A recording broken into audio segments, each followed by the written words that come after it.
afternoon, 22 Project News on the air. I think in the middle of December it's already clear what will be memorized in 2020. The most striking events were the coronavirus pandemic and the United States election. That's what I'd like to talk about today. I suggest you to start with the coronavirus pandemic because the situation in all countries continues to develop. I have a special correspondent, Alina Leboeva, and I want to give a floor to her. The number of confirmed cases of coronavirus in the world has exceeded 65 million, according to data on the website of the World Health Organization. The United States is now in the first place in terms of the number of infections. Could you tell us which United States city is the worst affected?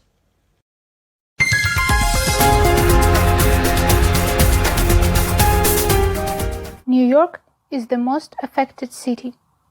As of 5th of December, 227,842 cases of infection were registered in the United States. What measures has been taken? America applies approximately the same measures as in the rest of the world. Stores are switching to shorter working hours.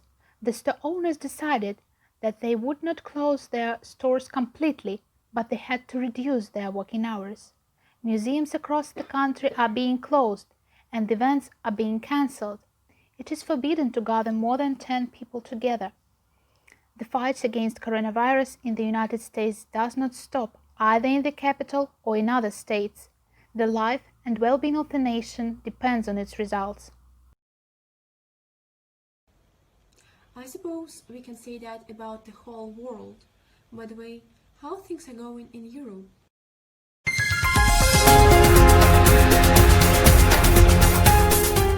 As of 5th of December, 21,774 cases of infection were registered in Germany.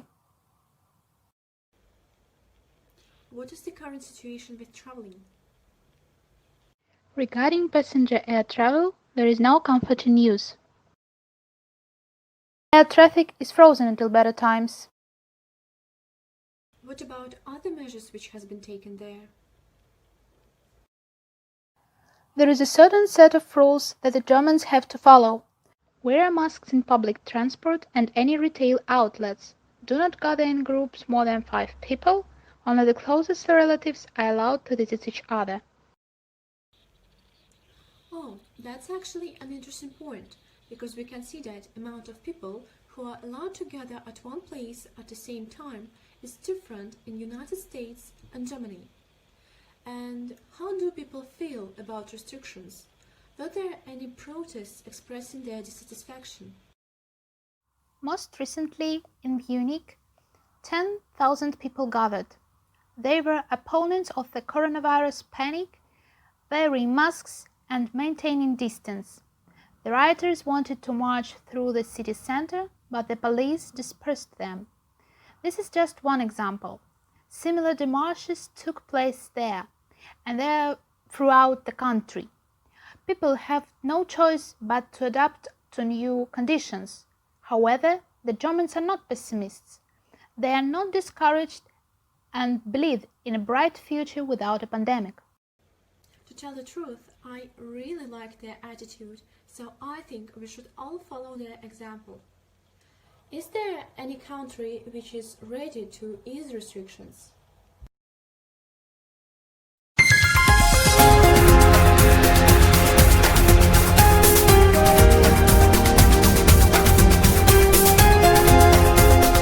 And France is ready to ease restrictions by Christmas.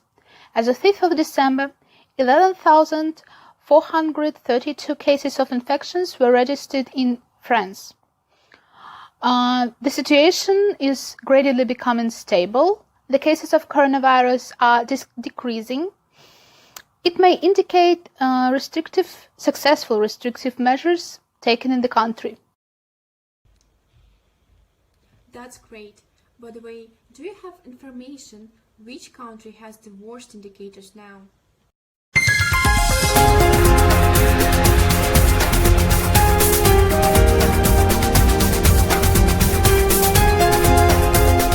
Calculating per capita, the Czech Republic has the worst indicators for the incidence of coronavirus in Europe. A state of emergency were established there. The government of the Czech Republic introduces strict measures. Cinemas, theaters and zoos are closed. School children and students are transferred to distance learning.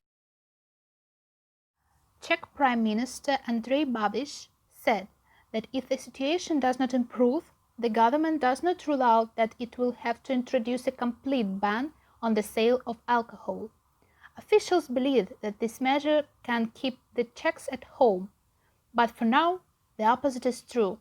Residents of the Republic, dissatisfied with the strict measures, also organized street protests. I express hope that they will handle with it.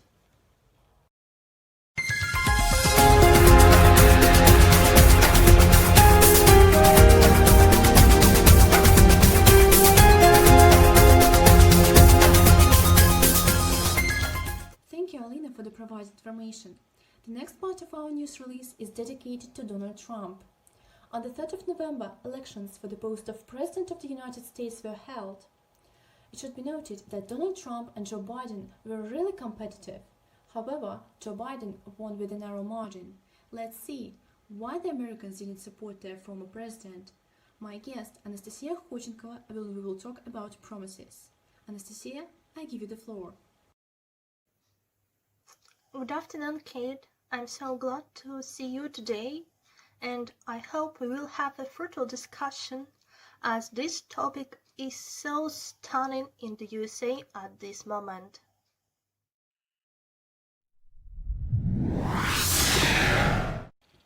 First of all, we should talk about the United States economy.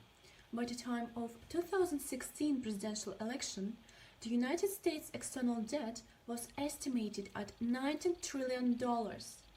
Donald Trump promised to reduce these numbers during his campaign. Did he manage to fulfill his big promise? Unfortunately, Donald Trump failed to achieve this goal. During his presidency, the smooth growth of the national debt was observed throughout his leadership of the White House. In 2019, this figure has already reached more than 23 trillion. The final blow in this direction for the Trump administration was caused by the COVID-19 pandemic, which required Trump to sharply increase public spending to combat the spread of the infection. As a result, in 2020, by the time of the US election on November the 3rd, the US national debt reached 27 trillion. Secondly, I want to touch on an important topic for us: relations with Russia. In 2016, Donald Trump expressed his intention to improve relations with Russia and make them friendlier. Moreover, he even said that he would consider recognizing Crimea as a part of Russia. What you can say about that? The United States continues to apply anti-Russian sanctions related primarily to their implementation of the federal law related to Russia's support for the governments in Syria and Venezuela and transaction with the DPRK. At the same time, there is a decrease in the total number of individuals and legal entities in the sanctions list. Their number was 267 subjects.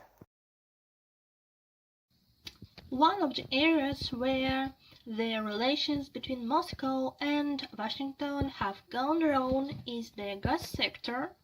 The US is trying to oust Russia from the energy market by imposing sanctions on the companies involved in the construction of the Nord Stream 2 gas pipeline.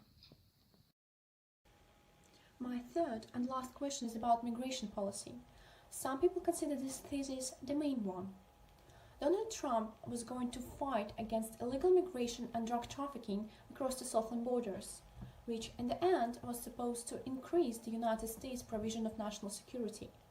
That's why he promised to build a barrier between the United States and Mexico. Did he manage to implement his idea? Perhaps the main pre-election thesis of Trump was the fight against illegal migration across the southern borders and drug trafficking, which in the end was supposed to increase the provision of US national security. To this end, he promised to build a barrier between the United States and Mexico. So, Kate, the lack of compromise on the US budget in December 2018 led to the longest shutdown in the country's history, the suspension of the government. It lasted 35 days. The shutdown affected 800,000 employees who were forced to take unpaid leave or work without pay. Thank you, Anastasia, for the provided information. By the way, that was all news for today. With you was the host, Kate Nikulina. Thank you for watching our video. Please like and comment. We always welcome your feedback. Goodbye!